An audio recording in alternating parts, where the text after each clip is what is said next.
혹시 여러분 삶을 이렇게 되돌아보면은 오래 기다리던 꿈이 이루어져서 너무너무 가슴 벅차하던 그런 순간들이 떠올려지십니까? 그 감격이 너무 커서 이제 내가 기도 응답 받았다, 이제 내 꿈이 이루어졌다, 이제 난 이제 죽어도 여한이 없다, 막 그렇게 가슴이 벅찬 그런 순간들이 살아가다가 보면 있는데요, 이제 오늘 본문에 나오는 아브라함과 이삭 부부가 바로 그런 날입니다. 오래 기다리던, 참 꿈에도 소원이던 기도가 응답이 돼서 하나님이 아들을 주셨는데요, 그게 오늘 본문 창세기 21장 2절입니다.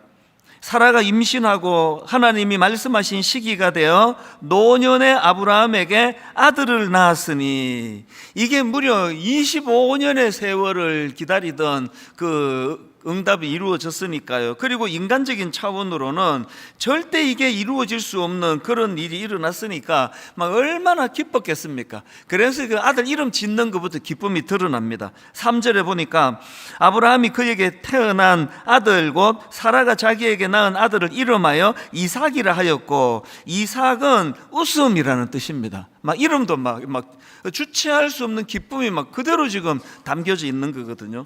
그리고 6절에도 보면은 사라가 이르되 하나님이 나를 웃게 하시니 듣는 자가 다 나와 함께 웃으리로다.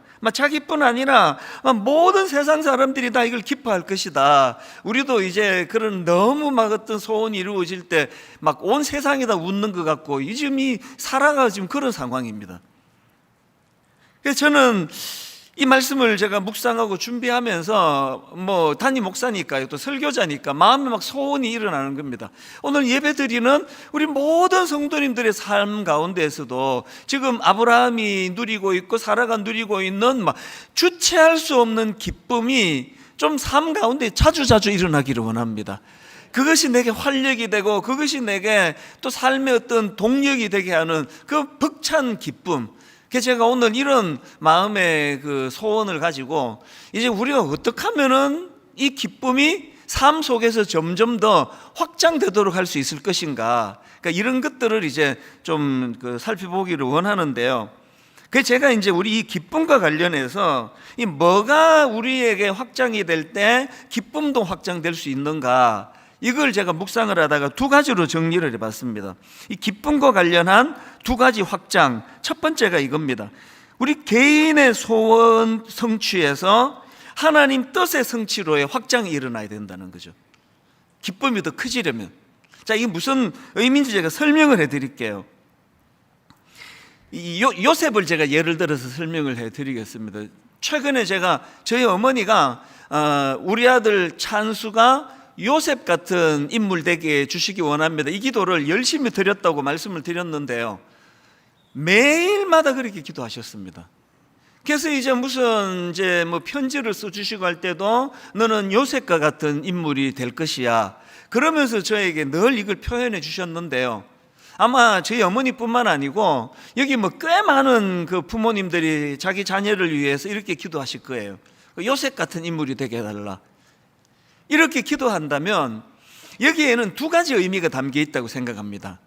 첫 번째는 그 어머니가 그렇게 기도할 때는 이제 그 요셉이 갖고 있는 어떤 개인적인 차원에서의 형통이요, 하나님 저 요셉이 막 감옥도 가고 막 인신매매도 당하고 여러 역경이 있었지만 그 요셉이 그것들을 다 이겨내고 결국은 그 총리 대신이라는 입지전적인 인물로 그렇게 성장하고 성공했던 것처럼 우리 아들도 이런 시련을 잘 이겨내고 그런 인물이 되기를 원합니다. 그런 뜻으로 이제 그렇게 기도할 수가 있을 거고요. 그런가 하면 또 어떤 분은 우리 아들이 요셉 같은 인물 되기 원합니다 할 때는 좀 더 큰 그림으로 기도하는 분이 있으실 겁니다. 요셉이 그저 개인이 잘 풀리고 잘 살았다는 그런 차원이라기보다 이 하나님의 큰 역사의 줄거리 속에 그 하나님께 크게 쓰임받은 것처럼 우리 아들도 이렇게 쓰임받기 원합니다, 그런 뜻으로 그렇게 우리 아들이 요셉같이 되기 원합니다 기도하는 분이 있으실 텐데요, 사실은 요셉 자신이 이해하고 있는 그 자기 인생은 후자예요. 나중에 이제 그가 입지전적인 인물이 되고 난 다음에 하는 말 한번 들어보십시오. 창세기 45장 7절입니다. 하나님이 큰 구원으로 당신들의 생명을 보존하고 당신들의 후손을 세상에 두시려고 나를 당신들보다 먼저 보내셨나니, 그 다음 보세요. 그런즉 나를 이리로 보낸 이는 당신들이 아니요 하나님이시라. 하나님이 나를 바로에게 아버지로 삼으시고 그 온 집의 주로 삼으시며 애굽 온 땅의 통치자로 삼으셨나이다. 요셉은 지금 자기 인생 어떻게 이해하는가 하니까 뭐 운 좋게 한번 성공하고 돈 벌고 높은 자리에 올라가고 그런 걸로 이해하지 않고, 하나님의 큰 역사의 줄거리에 그가 하나님에게 발탁이 되어 그렇게 쓰임받은 은혜를 누렸던 사람이라고 그렇게 자기를 인식하거든요. 이제 우리 어머니를 생각해 봤습니다. 우리 어머니는 둘 중에 어떤 마음으로 요셉 되게 했을까 생각해 보니까 모르긴 해도 첫째인 것 같아요. 저를 너무 사랑하니까 뭐 역사 뭐 이런 거 잘 모르겠고, 우리 아들 그냥 고생 안 하고 잘 살게 해주시기 원합니다, 그런 마음으로 기도하신 것 하시지 않았을까 제가 이렇게 추측하지만, 이 말씀을 들으시는 어머니가 또 엄청 섭섭할지 모르죠. 뭐 이런 기도였던 저런 기도였던 우리의 기도가 확장이 돼야 돼요. 저 맨날 우리 아들 잘 살게 해주세요, 우리 딸 뭐 잘 살게 해주세요, 이렇게만 기도해 갖고는 기쁨의 한계가 있다는 거예요. 이 기쁨이 확장이 되는데 내 개인이 잘 풀리고 잘 살고 높은 자리에 올라가고 이런 것보다도 큰 줄거리로 하나님의 역사와 하나님의 인도하심과 하나님이 주도하시는 그 일에 하나님은 우리를 동참하기를 원하시니까 거기에 잘 쓰임받는 그 길이 행복한 길이다. 그러니까 이렇게 우리가 생각을 좀 확장해야 된다는 거죠. 오늘 본문을 보는 우리 시각도 딱 두 갈래일 거예요. 오늘 본문에 결국은 기도 응답을 받고 결국은 하나님의 뜻이 성취돼 가지고 기뻐하는 이 아브라함과 사라를 보면서 이런 기도를 하는 분이 계실 겁니다. 묵상을 이렇게 하는 분이 계실 겁니다. 하나님, 저도 저거 이루어 주세요. 저도 지금 뭐 집을 하나 장만하려고 하는데 이렇게 돈 모으는 게 힘듭니까? 집 하나 장만할 수 있도록 아브라함에게 그렇게 인도해 주셨던 하나님, 저에게도 이루어 주시기 원합니다. 우리 아들 좋은 대학 보내주시기 원합니다. 아브라함에게도 하셨잖아요. 그리고 또 실제로 우리도 지금 아브라함 부부와 같이 아기를 기다립니다. 하나님, 우리 집에도 생명을 허락하여 주십시오. 뭐 이렇게 기도하시는 분이 계실 겁니다. 그건 나쁜 거 아닙니다. 그렇게 기도해야죠. 그런데 여러분, 제가 이제 우리 기쁨을 위해서 우리 생각이 확장돼야 된다 그랬잖아요. 이렇게 내 개인의 성공과 개인이 꿈꾸는 것을 응답받는 이런 차원으로도 본문을 우리가 살펴볼 수 있지만 조금 더 생각이 확장되기를 원하는 거죠. 어떻게 확장되기를 원합니까? 하나님께서는 아브라함을 부르실 때 그냥 너 내 잘 먹고 잘 살게 해줄게, 나 따라오는 게 네한테 유익할 거다, 이렇게 부르지 않으시고요, 하나님의 뜻이 있으셨습니다. 맨 먼저 아브라함을 부르실 때 하나님의 말씀이 창세기 12장 2절에 나옵니다. 이렇게 말씀하세요. 내가 너로 큰 민족을 이루고 너에게 복을 주어 내 이름을 창대하게 하리니 너는 복이 될지라. 그리고 3절에 가서 너는 복의 통로다. 네가 복을 빌어주는 그 모든 사람들이 너로 말미암아 복을 받게 될 것이다. 하나님은 아브라함을 큰 그림으로 지금 그를 부르시거든요. 창세기 17장 5절도 마찬가지입니다. 여기서는 하나님이 이름을 바꾸게 해주세요. 계명을 합니다. 아브라함을. 이제 후로는 너의 이름을 아브라함이라 하지 아니하고 아브라함이라 하리니 이는 내가 너를 여러 민족의 아버지가 되게 함이니라. 하나님이 계명시켜 주신 아브라함이라는 이름은 열국의 조상이라는 뜻이에요. 그 이름을 바꾸어 주시는 하나님의 깊은 뜻이 어디든지 아시겠죠?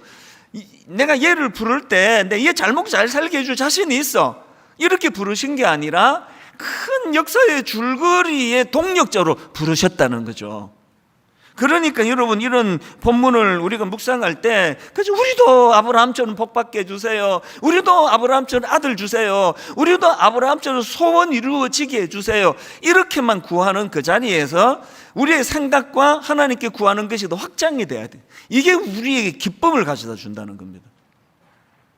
종교학에서 보통 종교를 고등 종교와 하등 종교로 그렇게 나누어 설명하지 않습니까? 이 하등 종교일수록 그 신자들의 관심이 자기 자신에게 집중되는 특징이 있다는 거죠. 이 무속신앙이란 그런 거 아닙니까? 무속신앙이 갖고 있는 강력한 특징은 신이 누군지 별로 관심 없습니다. 자기가 믿는 신을 설득해가지고 그 신으로부터 뭐 얻어내는 게 이게 무속신앙 아닙니까? 그래서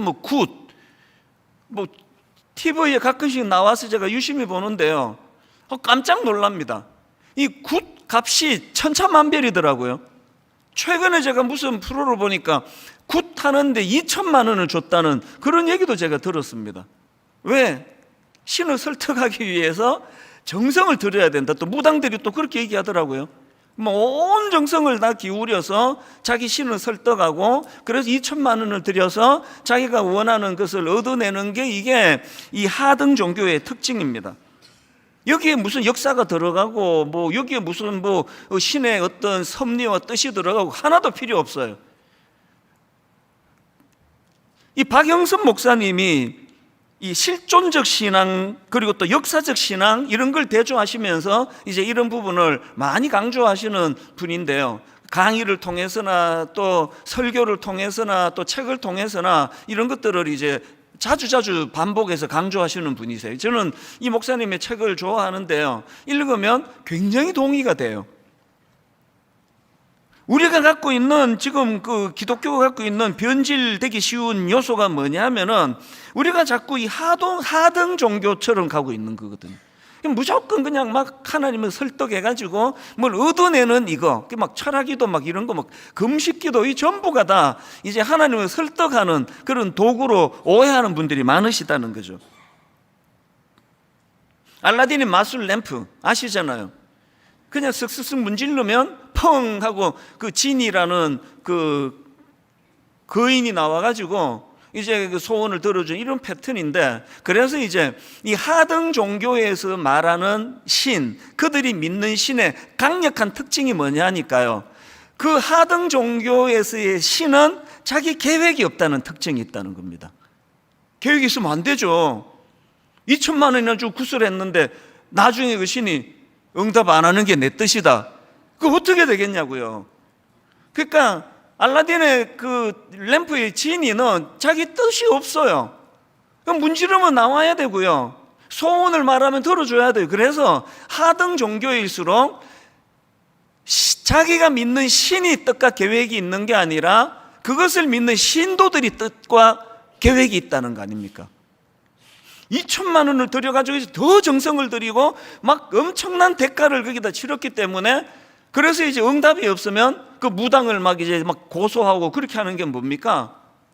무조건 들어줘야 되는 건데, 오늘 우리 기독교가 좀 너무 지금 우리의 생각의 폭이 좁아지다 보니까 점점 이 무속신앙처럼 하등 종교처럼 그렇게 가는 건 아닌가.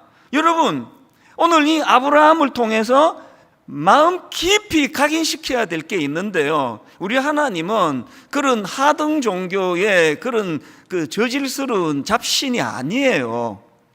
우리 하나님은 뜻이 있으세요. 이게 결정적인 차이입니다.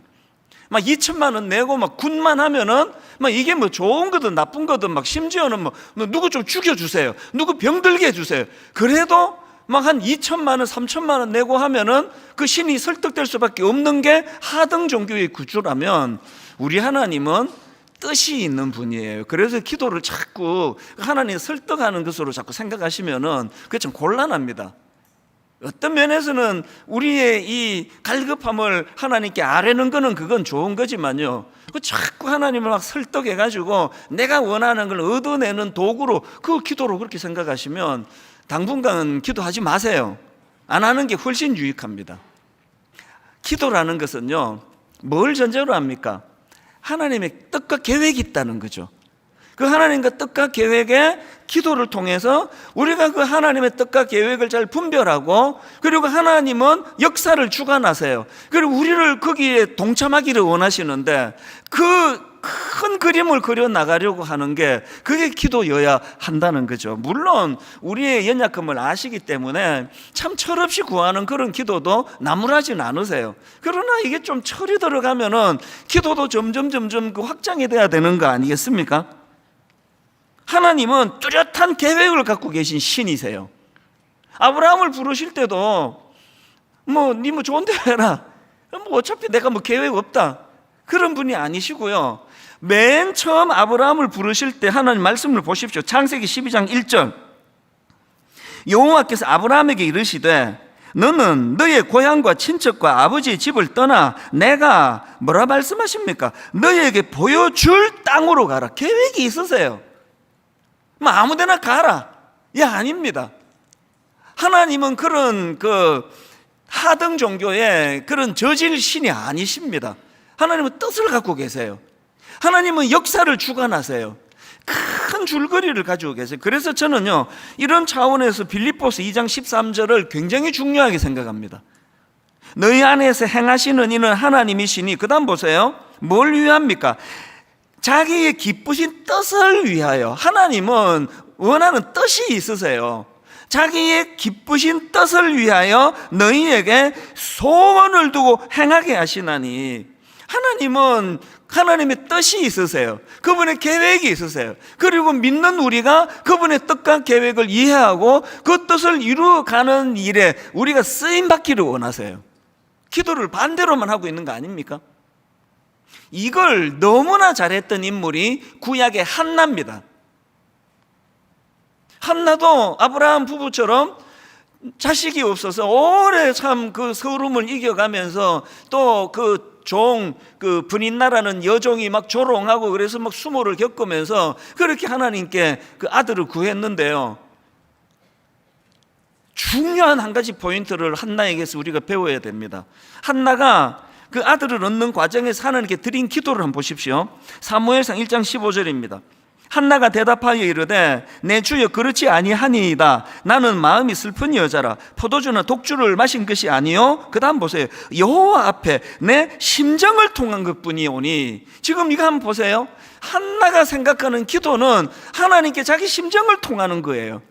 내 이 아이가 없는 것 때문에 저 종이 저렇게 나를 조롱하고 비웃고 내가 정말 이 문제 때문에 얼마나 고통하고 있는지 하나님 내 심정을 좀 통해 주시기 원합니다. 이 아픔을 하나님 좀 알아주시기 원합니다. 이 기도의 전제가 뭡니까? 막 굿하고 막 2천만 원 내고 해가지고 자기 원하는 걸 얻어내는 게 아니라 한나의 전제는 하나님의 뜻이 계시다는 거죠. 그 하나님의 뜻을 잘 모르겠지만 내 기도를 통해 내 심정을 하나님께 아뢰면서 하나님 나에게 이 소원이 이루어지기를 원합니다. 이게 기도예요. 그래서 하나님이 한나에게 응답을 주시잖아요. 그랬더니 무속신앙 같으면 후속 조치 없습니다. 2천만 원 내고 응답하면 끝이에요. 그래 끝. 그런데 한나는 기도 응답을 받고 나니까 또 기도를 해요. 이게 좀 우리가 잘 안 하는 거죠. 수능 전날까지 새벽에 막 본당이 꽉 차도록 모였다가 수능이 끝나는 그 다음 새벽부터 확 주는 이런 일을 하신 분은 회개하시기를 바라요. 무속신앙은 후속 조치가 없습니다. 그래 끝났는데요 뭐. 근데 한나는요 기도 응답 받고 또 기도를 합니다. 어떤 기도를 하는지 보세요. 사무엘상 2장 27절입니다. 이 아이를 위하여 내가 기도하였더니 내가 구하여 기도한 바를 여호와께서 내게 허락하신지라. 그러므로 나도 그를 여호와께 드리되 그의 평생을 여호와께 드리나이다. 잘 들어보세요. 한나는 아기가 없는 자기의 상황을 하나님께 아뢰일 때 아기를 구하기를 원했는데 하나님께 이 비통한 그 여종까지 자기를 조롱하는 이 비통한 자기의 심정을 하나님께 통하는 게 기도였어요. 그랬더니 하나님이 응답해 주셨어요. 그랬더니 이번에는 그 아들을 하나님께 드리겠다는 거죠. 왜 드립니까? 여러분 이 사무엘상이 기록된 이 시대 배경을 좀 아십니까? 상상하기 어려운 타락이 자행되던 시대거든요. 말로 다 할 수 없는 도대체 하나님 자녀라고는 도대체 눈 씻고 자녀답게 사는 사람은 찾아보기 어려운 타락의 시대를 살아가고 있는 그 시대에 한나가 하나님이 자기의 그 심정을 통해 주셨던 것처럼 한나도 그 시대를 향한 하나님의 비통한 마음을 통하고 있는 거예요. 우리 하나님이 이 시대를 놓고, 악한 시대를 놓고 거룩하고 순결한 지도자 찾아볼 수 없는 이 시대를 보시는 하나님의 탄식을 지금 통하고 있는 거예요.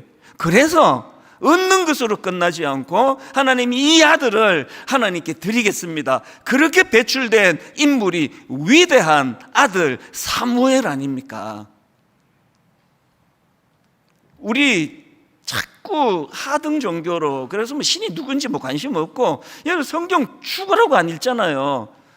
뭐 시간 없고 그냥 막 기도해가지고 뭐 얻어내고, 뭐 2천만 원? 교회는 또 돈도 안 되잖아요.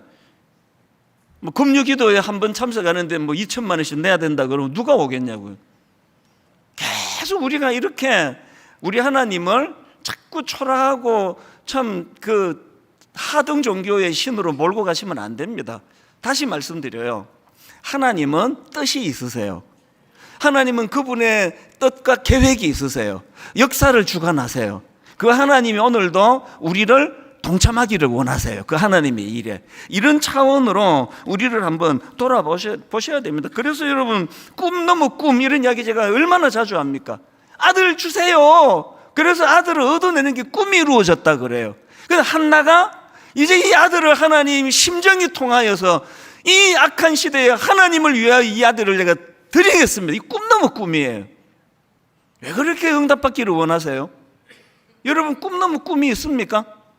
여기 지금 임용고사 준비하고 계시는 우리 젊은 청년들이요, 왜 그렇게 초등학교 교사가 되기 원하세요? 중학교 교사 돼갖고 뭐 하시려고요?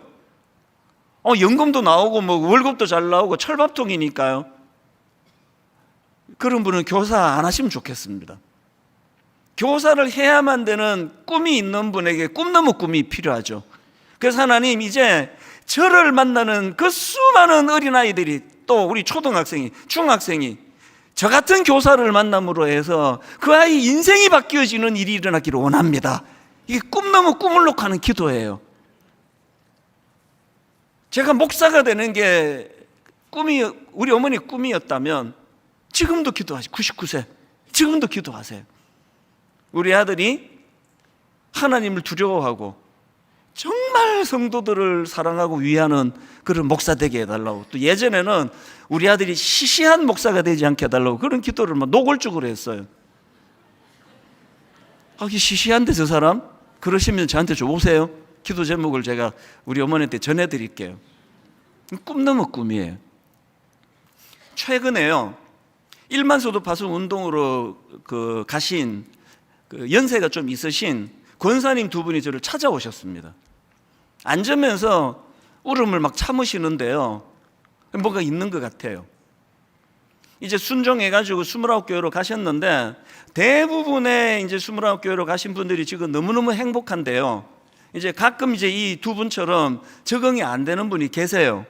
그래서 저를 찾아오신 거예요. 망설이다가 찾아왔다고. 그러면서 여러 말씀 중에 솔직히 우리 이찬수 목사님 원망 많이 했습니다. 아픔을 이렇게 이야기를 하세요. 그런데요, 대화 다 끝나는 무렵에 지금도 그 생각하면 저는 울컥울컥해요. 이렇게 말씀하시더라고요. 목사님, 오해는 하지 말아주세요. 우리가 여기 되돌아오려고 목사님 찾아온 것도 아니고요, 목사님 원망하려고 온 것도 아니고요, 우리 확인하고 싶었습니다. 지금 많이 힘든데요, 적응하는데 이걸 견뎌내야 되는 이유가 있다고 한마디만 말씀해 주세요. 이게 하나님이 기뻐하시는 거라고 목사님 말씀해 주시면 내가 힘을 내서 다시 내가 그 교회 잘 섬기려고 그렇게 찾아왔습니다. 그렇게 하고 울면서 가셨어요. 이 마음이 어땠겠냐고요. 사실은요, 29교회나 지금 인근 작은 교회로 가신 분들도 다 지금 진통을 겪고 있지만, 남아있는 우리 성도님들도 다 지금 진통 다 겪고 있습니다. 마음에 괴로움이 많으세요. 저도 너무 힘들어요. 일반소도 파송 운동하기 이전에 그 풍성한 그 봉사자들과 그 순장님들과 교회를 이끌어 가시던 그 한 7, 80%가 가시고 나니까 남아있는 순장님들이 이제 짐이 너무 무거우세요. 괴로우세요. 우리 여종사님들은요, 그저께도 그랬고 어제도 그랬고 좀 만나면 울어요. 너무 힘든 거예요. 정비가 잘 안 되는 겁니다. 뭘 좀 도와달라 그러는데 나설 수 있는 사람이 이제는 뭐 거의 다 찬 것 같아요. 그 교역자들도 괴로워요. 그런데 여러분, 괴롭긴 한데요, 저와 우리 교역자들이 또 우리 대부분의 순장님들이 1만 성도 파송 운동한 거 단 한 번도 후회해 본 적이 없습니다. 왜 후회하지 않을까요? 고급 인력들이 내 교회에 차고 넘쳐가지고 하나도 부족한 게 없이 잘 가는 그 일보다 우리는 29교회로 분산하고 동네 작은 교회로 분산하고 하는 이 일이 하나님의 큰 역사의 흐름 속에 이 일이 하나님이 기뻐하시는 일이라고 믿기 때문이에요. 생각을 확장해야 되는 거죠. 내가 잘 사는 거, 내가 편하게 지내는 거, 내 목회가 잘 되는 거, 이것도 당연히 본능이 있기 때문에 뭐 이걸 피할 수는 없지만 우리의 생각이 점점 그 하나님을 아무 생각도 없는 저질 신으로 전락시켜 놓고 맨날 내 어떤 유익을 위하여 주시옵소서 주시옵소서, 이게 아니라 우리 생각이 확장되어야 된다는 거죠. 이게 첫 번째 대안입니다. 두 번째로요, 기쁨과 관련해서 한 가지 더 확장을 해야 되는데요, 그게 뭐냐 하니까 응답 이전까지의 기쁨, 다시요, 응답받기 이전까지도 우리 기쁨의 재료가 돼야 된다는 거죠. 제가 왜 이런 생각을 했냐니까 이런 상상을 해봤습니다. 아브라함과 사라가 지금 25년 만에 기도 응답이 됐잖아요. 이날 막 좋아 죽어요.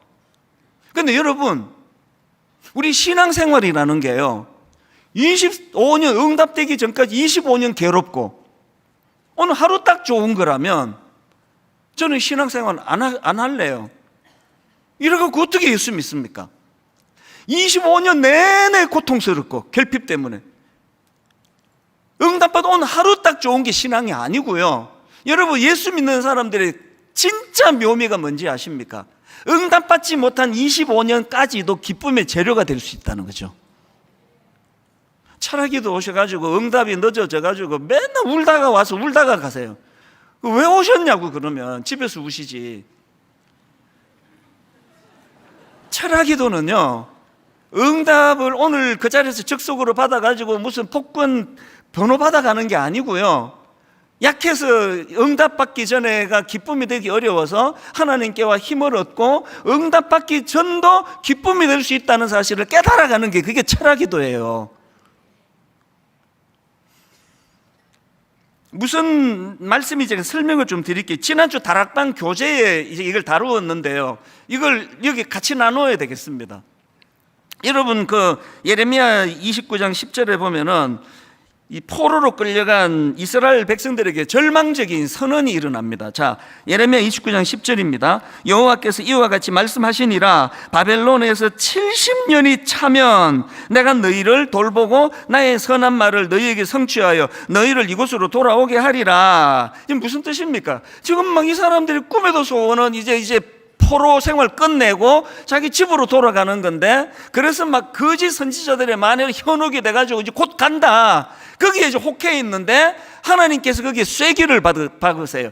70년간의 포로 생활을 너희들이 치러야 된다는 겁니다. 이게 철학 용어로 전에 한계 상황이라고 말씀드렸잖아요. 한계 상황, 인간의 힘으로 아무리 노력해도 절대로 넘을 수 없는 벽이 있다는 거, 이 한계 상황, 죽음, 암 같은 이런 질병, 한계 상황이에요.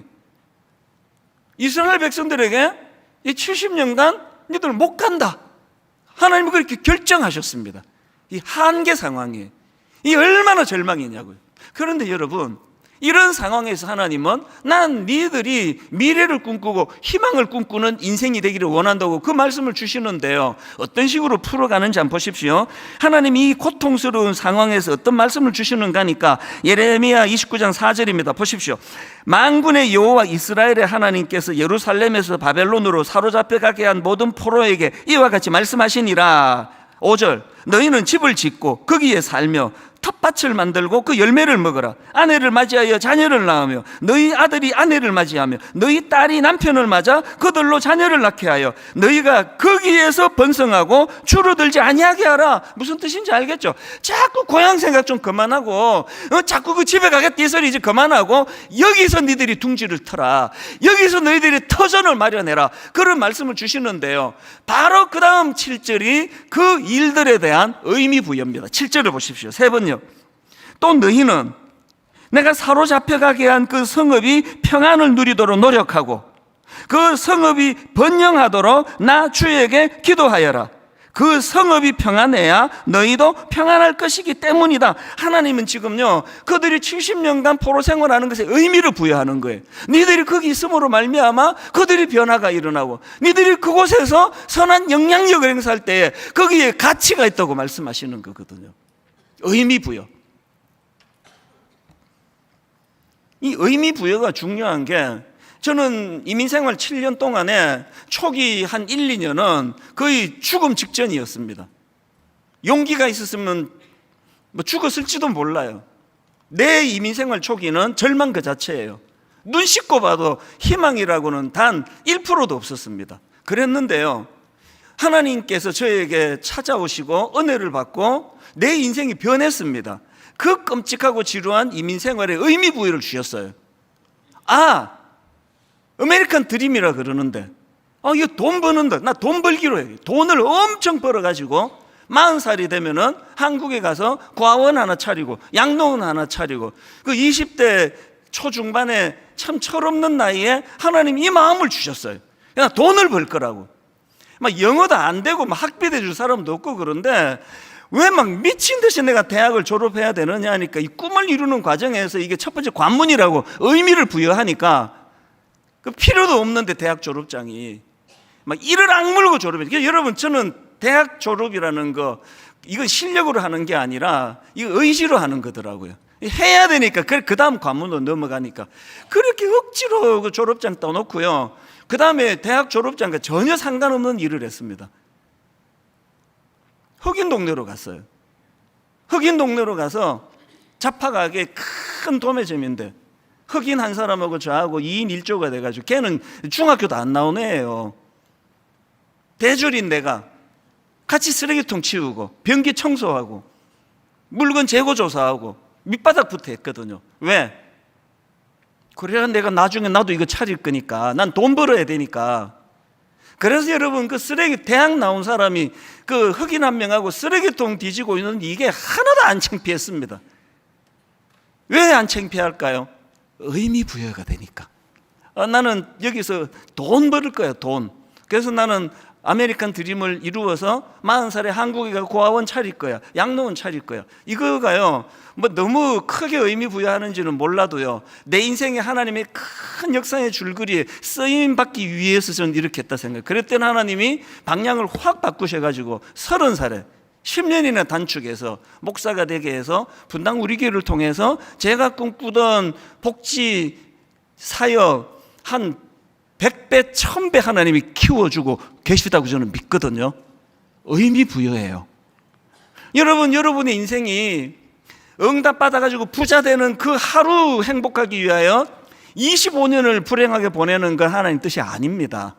그래서 응답 받은 이후가 오늘 본문의 아브라함과 사라처럼 행복할 수 있다면, 응답받지 못한 25년도 행복할 수 있다는 사실을 기억하시기를 바랍니다.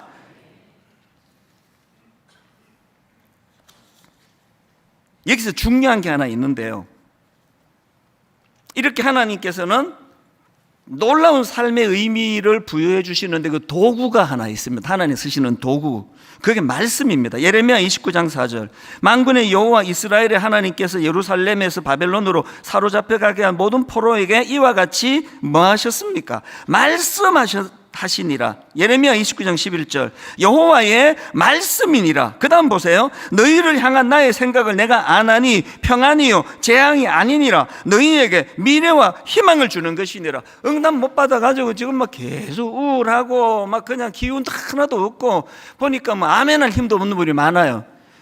힘 빠져가지고 있는 분들 잘 들으세요. 여러분들이 지금 말씀이 지금 공급이 안 돼서 그래요. 하나님은 여러분에게 지금 평안이요 재앙이 아니니라, 너희에게 미래와 희망을 주는 것이니라, 이걸 말씀을 통해 선포하고 계시거든요. 오늘 본문에 아브라함도 똑같습니다. 오늘 본문 창세기 21장 1절을 보십시오.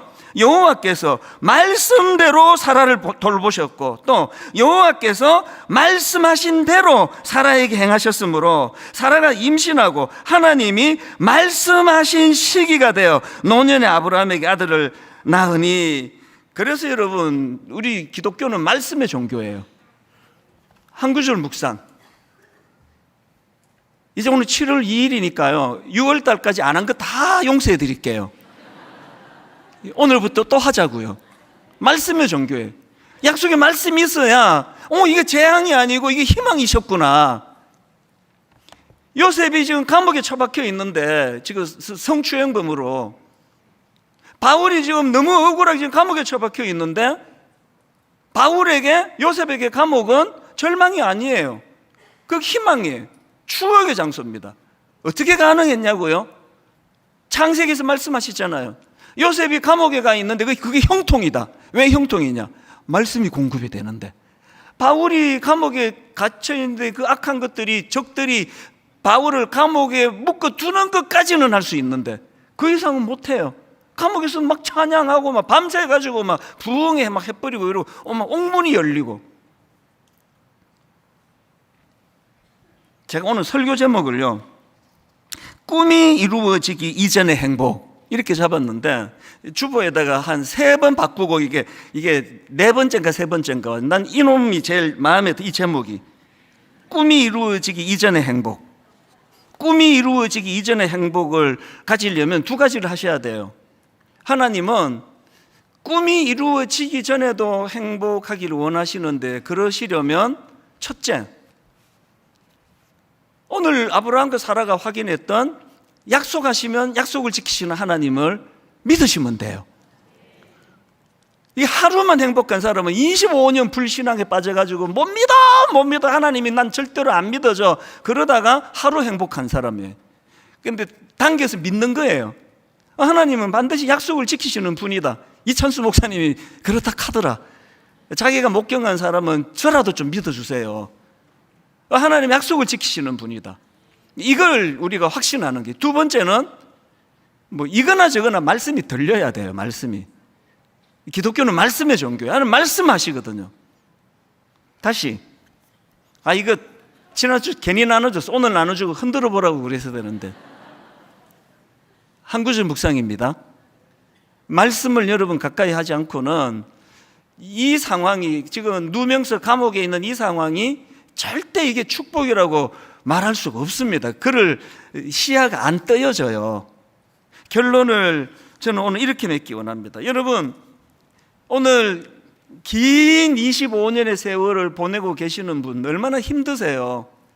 지금 아들을 방황하고 있는 그 아들을 놓고 오래 참 눈물로 기도를 하는데 이 돌아올 것 같지가 않은 이런 25년을 보내고 있는 분, 그게 남편일 수 있고 그게 또 아내일 수 있고, 어떤 참 지루하게 응답되지 않은 어떤 문제로 괴로워하고 계신 어떤 여러분들 너무너무 수고하셨고요. 잘하고 계세요. 그런데 여러분, 이제 여러분의 의지와 여러분의 힘으로는 한계가 됐다고 생각하신다면 이제는 말씀을 받으셔야 돼요. 그러니까 하나님께서 내 본심은 니들이 이렇게 비참해지는 게 아니야. 그래서 25년 응답받지 못한 25년 내내 이것도 내게 기쁨이 되고 행복이 되게 하려면 약속을 지키시는 하나님을 신뢰해버리는 거죠.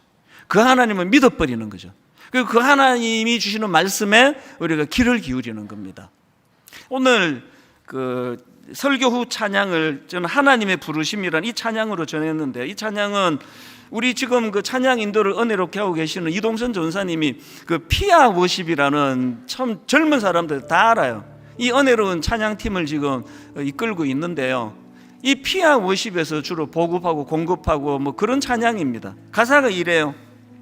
하나님의 부르심에는 후회하심이 없네.